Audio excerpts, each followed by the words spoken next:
नमस्ते Bharat, DK special channel में आपका स्वागत है। मैं हूं डीके जी। समाज से भी डबल इंजन की सरकार है, डबल रफ्तार से चहुमुखी विकास तो हो रही है और सब लोग हैं माननीय आदरणीय हैं और सब अपना तरीके से जो है बिहार में डेवलप का काम कर रहे हैं। और बात करते हैं यहाँ पर जो है प्रोफेसर डॉक्टर सुप्रीता मैडम जी हैं, पूर्व जेएनयू रिसर्चर हैं। सुप्रीता मैडम जी, मेरे चैनल में बहुत बहुत धन्यवाद आपको। धन्यवाद डीके जी। मैडम बताइए कि यूजीसी को लेकर के जो है लोग समझ नहीं पा रहे हैं। यूजीसी को लेके सब बोल रहे हैं, यहाँ तक कि यूजीसी का मतलब क्या होता है, फुल फॉर्म क्या होता है, ये अभी तक उनको लोगों को पता नहीं। लेकिन रोड पर जो है देख रहे हैं कि नंगा नाच कर रहे हैं। क्या है यूजीसी, क्यों ओबीसी, क्यों एसटी, क्या जनरल, किसको मतलब की दिक्कत है कि किसको अच्छाई मिलेगा। आखिर एक्ट जो है, बिल है, स्टे लग गया, रुक गया, आखिर ऐसा क्या है। इन तमाम बातों को लेकर के क्या कुछ रिसर्च इस पर यूजीसी को लेकर के क्यों ना जाने। हम आपको देखते रहते हैं अदर कंट्री को कोची क्या कर रही, रिसर्च करते रहती हैं। जेएनयू के पूरे रिसर्चर हैं, रिसर्च में आपका जिंदगी बिताते रहती हैं। तो हम पूछना चाहते हैं आपसे कि यूजीसी पर क्या रिसर्च है आपका। यूजीसी एक संवैधानिक संस्था है। ये छोटी सी चीज नहीं कि उस पर कोई रिसर्च कर ले, ठीक है ना। यूजीसी बनाई गई थी कि देश पे हायर एजुकेशन का क्वालिटी कैसे मेंटेन हो, कुछ पॉलिसीज आए तो कैसे आए। बट ओवर द टाइम एक टाइम फेज हम पास करते रह गए। ये यूजीसी यूनिवर्सिटी ग्रांट कमीशन से उल्टी गिनती कमीशन बन गए। उल्टी गिनती शुरू, उल्टी गिनती कमीशन बन गई। ये ऐसा मैं नहीं कह रही हूँ, ऐसा लोग कह रहे हैं। मैंने भी स्टडी किया। उल्टी गिनती कमीशन कहीं कहीं पे जायज लगा और कहीं कहीं पर लोगों की ज़्यादा बोलने की आदत है, ज़्यादा आर्ग्यूमेंटेटिव होने की आदत है। अभी सबसे पहले आप ले लीजिए, यूजीसी ने शिक्षकों की बहाली का। तो अगर हर बार मुझे लगता है कि हर घंटे, इधर तो 4 साल से ये स्थिति हो रखी है कि हर घंटे हम लोग को यूजीसी का कुछ नया नोटिफिकेशन पढ़ने को मिलता है, लेकिन होता कुछ नहीं है। अब सवाल है कि बना तो वहाँ नियम रहे हैं, मशीनरी आपकी यहाँ है। तो आप ही कहते हैं कि मुझे एक ऐसा ट्रेन चलाना है जो कि 90 किलोमीटर के रफ्तार से चले। थोड़ी देर में आप एक पॉलिसी बनाते हैं कि मुझे एक ऐसी ट्रेन चाहिए जो 900 किलोमीटर के रफ्तार से चले। आपके इंजन और डब्बे तो वही है, तो सरकार आप रफ्तार कहाँ से। कभी ये कभी वो, कभी बहाली में टीचर्स की बहाली के लिए आज तक यूजीसी के पास एक यूनिफॉर्म पॉलिसी नहीं है। एक सिंगल यूनिफॉर्म पॉलिसी नहीं है। कभी एमए वाला भी बन जाएगा, कभी एमए नेट। आप कमीशन को ही ले लो, 1996 में जो कमीशन आई, एमए प्लस एमए, सिर्फ एमए। नतीजा यह रहा कि एमए पर बन गए। एक पीजीटी बनने के लिए भी आपको एमए प्लस बीएड होता है और आप फैकल्टी बना रहे हो सिर्फ एमए पे। सोचने की बात है। फिर आप लाए नेट कुछ नहीं है, एग्जामिनेशन माफियाज की। नेट कुछ नहीं है, एग्जामिनेशन माफियाज की जो है, एजुकेशन माफियाज की क्या हरकत रहा। मैं आपको अपने 17-18 फ्रेंड्स को बता सकती हूँ जिन्होंने जेएनयू से पीएचडी की है उर्दू में, लेकिन फिर भी उनके पास हिंदी में जेआरएफ क्वालिफाई कर गया। क्यों? उनके बदले दूसरा स्टूडेंट एग्जाम देता है। इलाहाबाद के तेलियरगंज सेंटर पे मैंने देखा कॉपी तक बाहर आके निकल रही है। तो आप यूजीसी को सही मामले में, यूजीसी एक ऐसा है जो इतना कंफ्यूजन में हम लोग को रखे हुए हैं।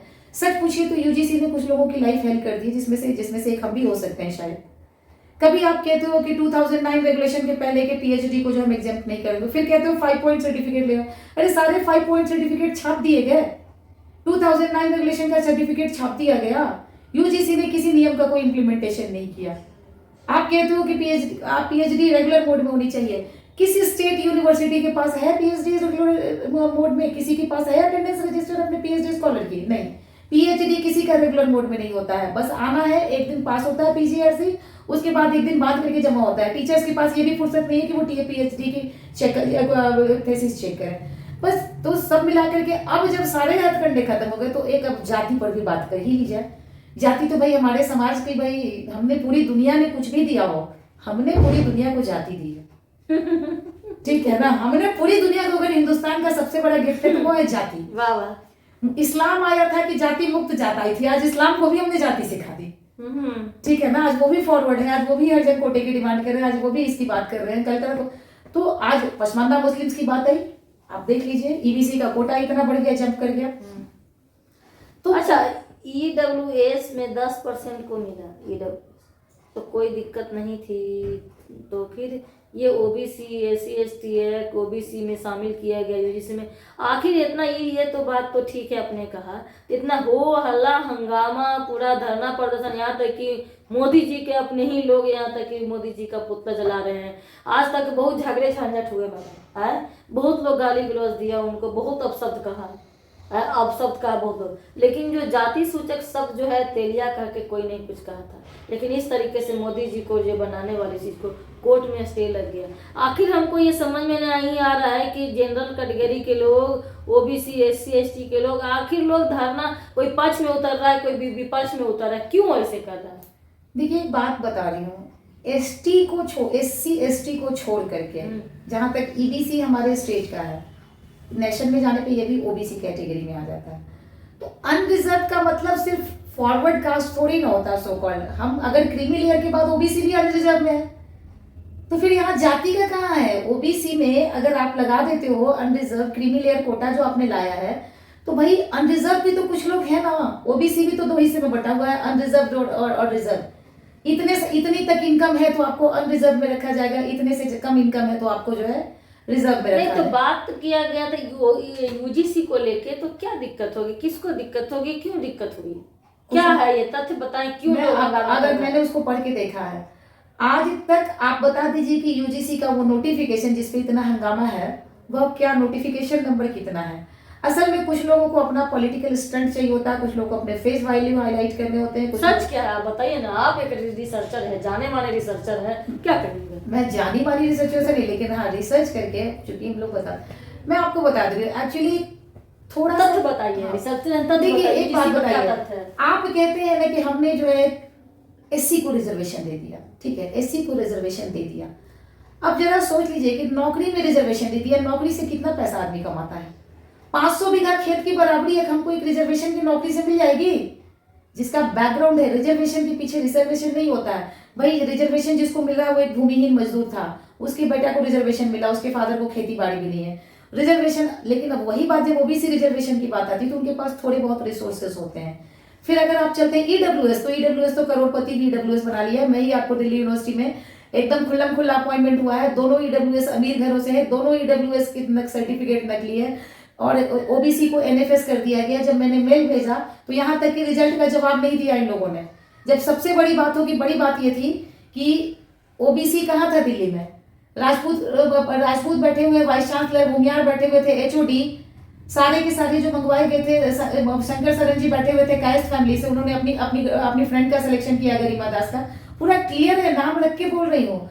तो यूजीसी बोल रहे हैं कि आखिर ओबीसी को लेकर के जो है, जनरल को लेकर के, एससी एसटी को लेकर के एक पक्ष में चला रहे हैं, एक विपक्ष में चला रहे हैं, एक उसका धरना है, कल उसका धरना है। तो आखिर समझ में नहीं आ रहा है कि एक यूजीसी आ करके जो है बटोगे तो कटोगे, एक रहोगे तो सेफ रहोगे, लेकिन अब बट कैसे गए? मैडम कुछ ना कुछ पॉलिटिकल एजेंडा इसको चलिए। जहाँ तक मैं उस कम्युनिटी को बिलोंग करती हूँ जहाँ से लोग जनरल में भी हैं, ठीक है ना। हमारे पास ओबीसी में एक सर्टेन इनकम के बाद 8 लाख, अगर हमारी 6 लाख से ज्यादा सालाना इनकम है तो हम तो जनरल में भी आ जाते हैं। तो फिर हमें क्या लेना देना कि कौन यूजीसी में है, ओबीसी में है, और कौन ओबीसी में है, कौन जनरल में है। आज ओबीसी में, अगले साल आपकी इनकम कम हो जाएगी, आप जनरल ज्यादा हो जाएगी, आप जनरल में आ जाइएगा, ठीक है ना। आज मैं ओबीसी में हूँ, मुझे कल एक बहुत अच्छी जॉब मिल जाती है जिसमें मेरी पैकेज ज्यादा होती है, automatically I will be in general. तो बात सिर्फ ओबीसी के साथ तो कोई बखेड़ा होना ही नहीं चाहिए। फिर भी अगर कोई बखेड़ा कर रहा है तो इसका मतलब वो कास्टिस्ट है। रिजर्वेशन किसको नहीं मिला हुआ? फॉरवर्ड को भी रिजर्वेशन मिला हुआ है। Then why they are shouting कि हमारे पास रिजर्व नहीं है। 3 कास्ट है आपके पास, ब्राह्मण, राजपूत, लाला जी, आपको 10% आपको मिला हुआ है, भूमियार आपको 10% मिल रखे हैं ना, मिल तो रखे हैं, सभी को मिल रखे हैं। एक आपको जब यूजीसी को लेके हंगामे क्यों हो रहे हैं, क्या दिक्कत क्यों हो गई, क्या दिक्कत कोर्ट में रुक गया? ये कोर्ट किसको क्या दिक्कत है? अभी तक आया ही कहाँ था कि कोर्ट में रुक गया। ये सब कुछ जितना बता दिया गया, propaganda is the different thing. Let's आपको भी ओरिजिनल चीजें पढ़नी चाहिए। इतने दिनों तक मैं आपको एक जवाब दे रही हूँ, मेरी अपनी स्थिति है। मेरे फॉरवर्ड गाइड ने ओबीसी कैंडिडेट की सबकी थीसिस में 9 भी लगा देते हैं। ये बहुत लोगों का कहना है, ठीक है, बहुत सारे लोगों का। आप देख लीजिए, कोई जनरल, और सब लोग अपने अपनी कास्ट मेंटालिटी के साथ सफर। मैं आपको एक ऐसे थीसिस के बारे में बता सकती हूँ जो जेएनयू से वो लड़की ने ये इल्जाम लगाया कि मेरा गाइड एससी है, वो हमको नहीं कराएगा। फिर वो एनसीना इंस्टीट्यूट में आई, वहां भी नहीं किया पैसा लेकर के। लेकर के, और जब जैसे ही वो भूमियार के पास आ गई पीएचडी सबमिट हो गई। आप अभी भी देख लीजिए, झा का गाइड झा, ब्राह्मण का गाइड एससी का गाइड एससी, आप देख लीजिए, जाकर के देख लीजिए, आप देख लीजिए। अगर आप कास्ट और किनशिप देखना शुरू करेंगे ना मैडम, सबसे बड़ी चीज है कि मेरा गाइड तो भाई बजरंगबली है। हाँ, तो ये सब कुछ होने के बाद जो होता है ना, ये सब कुछ एक एजेंडा होता है। कुछ लोगों को अपनी फेस वैल्यू डालनी होती है, आफ्टर उनकी सुनेगा कौन, प्रवचन देंगे तो कि सुनेगा कौन। तो मुझे तो ऐसा नहीं लगता है, मुझे ऐसा नहीं लगता है। मैं एक अच्छी इंस्टीट्यूशन से पढ़ी हूँ जहाँ पर लोगों में मुझे इतना ज्यादा जातीयता नहीं दिखी है। लोग प्यार करते हैं, एक दूसरे से बात करते हैं, एक अच्छी क्वालिटी का रिसर्च होता है। सवाल यह नहीं है, जिसको फ्री का खाना है ना तो वही जातिवादी कर रहा है, जिसको मेहनत का खाना है उसको जाति। और वैसे भी मैं आपको एक बात बताती हूँ, आपने क्या कहा मुझे कि इतना हंगामा है कोर्ट में। मैडम 1% जनता तो नौकरी में है, बाकी 99% तो अपनी रोजे, तो रिजर्वेशन तो सिर्फ नौकरी में मिलता है ना। तो 1% जनता के कहे 99% लोग तो के ऊपर तो कोई फर्क नहीं पड़ना चाहिए। तो हो सकता है कि पॉलिटिकल एजेंडा हो, 1% जनता के पास नौकरी। हाँ, वो थेसिस वो तो मतलब कि आ रहे हैं कि तथ्य निकल के आ रहे हैं। और मैं आपको बता दे रही हूँ, हर बार ओबीसी के लिए वेटिंग लिस्ट की मैं आपको बताती हूँ कम से कम 20 बार, मतलब मेरी एज निकल गई। आईआईएम में इन लोगों ने वैकेंसी निकालना कब से शुरू किया, जो है क्या कहते हैं आपको, बैकलॉग सीट पे। आज तक कभी किसी की कॉल लेटर नहीं आती, वो बस निकलती है और कभी भी उसका नहीं होता है। और अगर होता भी है तो कोई उसका होता है जो ऑलरेडी उनके हाथ में होता है। तो मैं यही पूछती हूँ कि जनरल को कैंडिडेट मिल जाता है, फॉरवर्ड को कैंडिडेट मिल जाते हैं, यहाँ तक कि ईडब्ल्यूएस कोटा जो इतनी जल्दी इंट्रोड्यूस हुआ उसमें कहीं बैकलॉग नहीं है। The whole backlog is in OBC. Question तो आपका हो गया, रिसर्च कर दिए आपने कि मेरा ये रिसर्च है यूजीसी पे। थोड़ा सा ये भी बता दीजिए ना कि यूजीसी पर लाभ हानि है ना क्या होता है ये छात्रों के प्रति, ये तो आम जनता के लिए है नहीं। देखिए, यूजीसी बच्चों को सिर्फ है कि यूजीसी के रूल्स पढ़ो, यूजीसी के रेगुलेशंस पढ़ो, बिना सोचे समझे रिएक्ट मत करो। पहले अपने आप को देखो कि यूजीसी तुम्हें कहाँ डिफेंड करिए। मैं आपको एक बात बताती हूँ, लाभ हानि बताएं। हाँ, लाभ हानि, यूजीसी ने आपको एक अच्छा गाइडलाइन दिया है, आप अच्छा से काम कर सकते हो। यूजीसी ने आपको सेफ्टी दी है किसी पूरे वर्ल्ड में, मैं लिख के दे रही हूँ, पूरे वर्ल्ड की बात आप करो ना, सबसे सस्ती एजुकेशन फिर भी इंडिया में अभी मिल रही है। सस्ती एजुकेशन मिल रही है आपको। ग्रेजुएशन करने का कितना फी लगता है आपको, 50,000 आपको ये मिल रहा, स्कॉलरशिप मिली। हमारे टाइम पे तो कुछ नहीं था, फिर भी बच्चे पढ़ते थे। आजकल सब कुछ हम लोग को फॉर ग्रांटेड लेने की आदत हो गई, टेकन फॉर ग्रांटेड, सब कुछ फॉर ग्रांटेड। सब कुछ का यूजीसी जिम्मेवार नहीं होता। UGC is a policy making organisation, उसको आप कैसे लेते हो, कैसे कितना समझते हो, यानी कि आया था सही था। नहीं, अभी तक मैंने ऐसा कुछ नहीं पढ़ा है, ऐसा कुछ भी नहीं आया है। मैं भी यूजीसी के नियम को पढ़ती हूँ। जब क्या आप सपोर्ट करती हैं, विरोध करती हैं? जब मैंने पढ़ाई नहीं तो अभी तक तो कुछ नहीं, मैंने यूजीसी की वेबसाइट को रोज खोल के देखा, ऐसा कुछ है ही नहीं। तो फिर इतना हंगामा हल्ला ही पॉलिटिकल एजेंडा के सिवा कुछ नहीं। पूरा जलाना, ये चीज करना, ये पॉलिटिकल एजेंडा है, ये पॉलिटिकल एजेंडा है, कुछ नहीं है। ऐसा यूजीसी ऐसा कुछ नहीं, नहीं, यूजीसी ऐसी कुछ इतना नहीं। हंगामा बिल्कुल नहीं, बिल्कुल बड़े बड़े नेता का भी कमेंट आ गए, बड़े बड़े लोगों, बड़े नेताओं से, जिन जो लोग हैं उनसे, बड़े नेताओं से या इन लोगों से एक बहुत अच्छा आग्रह है कि थोड़ा सा हम लोगों को, जो पब्लिक है उसको थोड़ा सही तरीके से मोटिवेट करें। जनता का काम जो होता है, या नेताओं का काम, जो पॉलिटिकल पार्टीज का काम होता है, लोगों को मोटिवेट करना, पॉलिटिकली अलाइव करना, उनको एजुकेट करना होता है। अभी हमारे देश इस स्थिति में नहीं है। एक सबसे बड़ी बात है कि सबसे बड़ी पॉपुलेशन के साथ आज हमारा चैलेंज है कि हम लोगों को क्वालिफाई कैसे बनाए। अच्छा, एक बात बताइए, गरीब से गरीब देश में, जो गरीब से गरीब देश था, उसमें रिजर्वेशन कहीं नहीं है। एक इंडिया में रिजर्वेशन, और जब देखो रिजर्वेशन का कटोरा है पूरे वर्ल्ड में। आपने अरे भाई, तो आरक्षण पे रिजर्वेशन होना चाहिए, आरक्षण को करना चाहिए, या मतलब कि आरक्षण हटा देना चाहिए, या रिजर्वेशन होना चाहिए या नहीं होना चाहिए। ईमानदारी के तौर पे देखा जाए तो ईमानदार, इकोनॉमिक के आधार पर होना चाहिए कि जाति के आधार पर अच्छा होना चाहिए। एजुकेशन सबके लिए बराबर कर दीजिए, आपको रिजर्वेशन की जरूरत ही नहीं पड़ेगी। एजुकेशन को सबके लिए बराबर कर दीजिए। लेकिन आपको मैं बताऊं, एजुकेशन और हेल्थ को प्राइवेट पार्टनरशिप के साथ, पब्लिक पार्टनरशिप के साथ इसको एफिशिएंटली चलाइए। हम जो पढ़ रहे हैं वही मेरे साथ पढ़ रहा है, मेरे साथ बगल में बैठा हुआ मेरा एससी सहपाठी भी पढ़ रहा है, वही मेरा ऊंची जात का सहपाठी भी पढ़ रहा है। तीनों को एक ही चीज पढ़ाई गई है, तो हम तीनों की कैपेसिटी देखनी चाहिए। और अगर कोई पीछे छूट रहा है तो उसको समझाइए, उसको ज्यादा बेहतर आप उसको एजुकेट करके दीजिए। ये कौन सी बात है कि हमने रिजर्वेशन कर दिया। पूरी दुनिया में एक छोटे कंट्री यूरोप को देख लीजिए। का एग्जाम को लेकर क्या कुछ देख रहे थे ना कि कितना नंबर भी आएगा तो भी डॉक्टर बन जाएगा। मैं आपको कम से कम अपने 10 दोस्तों के बारे में बता सकती हूँ जिन्होंने 92 में बोर्ड पास किया है, और वो एससी हैं और बहुत अच्छे कोटे से हैं, मतलब बहुत अच्छे परिवार से हैं, बहुत मेहनती थे। बल्कि मैं तो आपको 2-4-10 ऐसे तो कहती हूँ जो रियली डिजर्विंग थे, लेकिन उनका नहीं हुआ। कौन कहता है कि जाति पर बहुत आसानी से हो गया? तो मैं बताती हूँ, मेरे साथ के 10 दोस्तों को मैं बता रही हूँ, 10 जो 92 में मेरे साथ बोर्ड पास किए, उन्होंने कोशिश की। अगर ऐसा होता तो सारे एससी आपके डॉक्टर बन के नहीं गए बैठे हुए होते।